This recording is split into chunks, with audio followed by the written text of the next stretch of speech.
Hi, I'm Sarah from Soulbird Consulting, and I'm here to talk to you today about trauma, how it affects the brain and body, and how we can join people on their healing journey.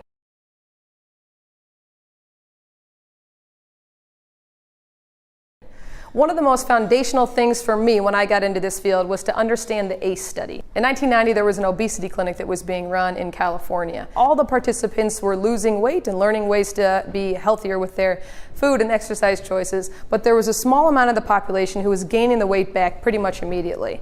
And that had the physicians and the researchers kind of perplexed. So what they did was they looked at the childhood histories of this certain amount of the population, and they found that these folks who were not able to keep the weight off had some of these 10 things in common. They had experienced physical, sexual, or emotional abuse, physical or emotional neglect. They'd grown up in the home with someone who had a substance abuse issue, someone who had a mental health diagnosis and wasn't getting the proper care. They'd also grown up with someone who had gone to prison, a primary caregiver who was out of the house, and they had witnessed domestic violence to a mother or stepmother. Once they realized this, they actually dubbed these 10 factors adverse childhood experiences, because these experiences in childhood, they found out, had a direct adverse health outcome in adulthood. People with higher amounts of ACEs and lower amounts of resilience, the things that help you bounce back from trauma, had higher rates of diabetes, cancer, emphysema, COPD, and a host of other things. All of this information was really interesting because it helps us look at the root of the problem.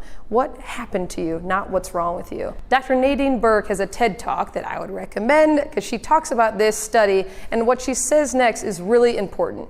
She says that action requires physicians or caregivers, people who are providing support, to change our behavior, to change the way that we interact and support people, and not just looking at someone to fix and change. So what we're going to be talking about for the rest of these videos is ways that we can shift and change the way we work with folks so we can help them continue on their healing journey.